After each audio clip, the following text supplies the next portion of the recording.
এই দেখো বন্ধুরা কি অবস্থা আমার, আজকে সিলিন্ডার শেষ, ওভেনও অফ হয়ে গেছে। এখন আমি স্টোভে রান্না করতে বসেছি, কি বলবো। আর দেখো এইটুখানি জায়গা দেখেছো, এই ঘরটার মধ্যে এইটুখানি জায়গার মধ্যে আজকে আমি স্টোভের মধ্যে কি রান্না করছি বলো তো? এই দেখো মাংস রান্না করছি। ডাল ভাত ভাজা হয়ে গেছে ওভেনেই, ওইগুলো করতে করতে দেখি অফ হয়ে গেছে, মানে পুরো গ্যাস শেষ। তো যার জন্য এখন তেল আনিছি, তেল হচ্ছে 45 টাকা লিটার। তোমরা জানো কেরোসিন তেলের দাম কত?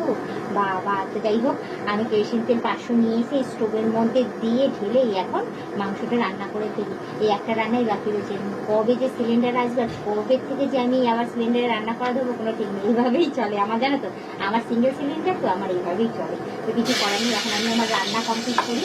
আর এই দেখো এইখানে আমি আমার সমস্ত মশলাপাতি রাখি।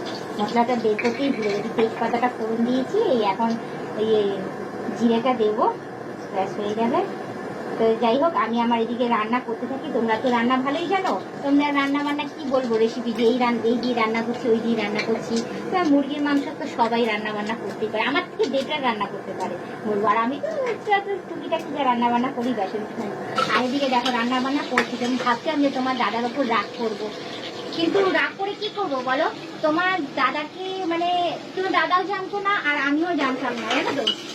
আমাদের সিলিন্ডারটা না মানে বলবো অসময়ে শেষ হয়ে গেছে। আমাদের একটা সিলিন্ডার 1.5 মাস যায়, সেখানে 1.5 মাস আর যায়নি, সেখানে 27 দিনই আমাদের সিলিন্ডার শেষ হয়ে গেছে। জানি না কেন এরকম হয়েছে। তো আমরা বেশি রান্না বান্না করি না, শুধু আলু ভাজা ডাল ভাত এইসবই রান্না করি। যখন তোমরা আমাকে জিজ্ঞেস করো তখনই আমি বলি শুধু আলু ভাজা ডাল ভাত রান্না করেছি, ব্যাস আর কিছু করিনি।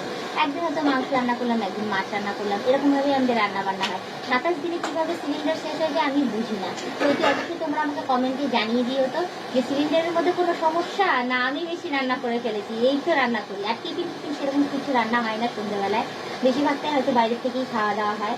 তো যাই হোক কী কারণে হয়েছে না হয়েছে, তো যাই হোক আমি অত মাথা ঘামাইনি, আমি শুধু এদিকেই দেখছি আমি আমার রান্না বান্না করছি স্টোভে। হ্যাঁ, তোমার দাদা শুধু বসে বসে হিসাব লাগাচ্ছে, ওই জন্য তোমার দাদা এবারে ছাড় পেয়ে গেছে, কিছু বলিনি। অন্য সময় কী বলো তো, অসম্ভব যখন সিলিন্ডার সময় মতো শেষ হয়ে যেত, যদি বুক না করতো তখন হয়তো বকা ঝাঁকা শেষ। আজকে আর কিছু বকা ঝাঁকা করি। আজকে আমি এই কষ্ট করে দেখো ফ্যান অফ করে দিয়েছি, অফ করে দিয়ে সমানে গরমের মধ্যে আমি ফুলনে স্নান করে গেছি, আমি বসে বসেই রান্না করছি। তো যাই হোক, আমি আমার রান্না বান্না এগুলি করতে থাকি। তো তোমাদের আজকে আমার এই রান্না বান্না দেখে কেমন লাগছে অতি অবশ্যই কমেন্টে জানিও, ঠিক আছে।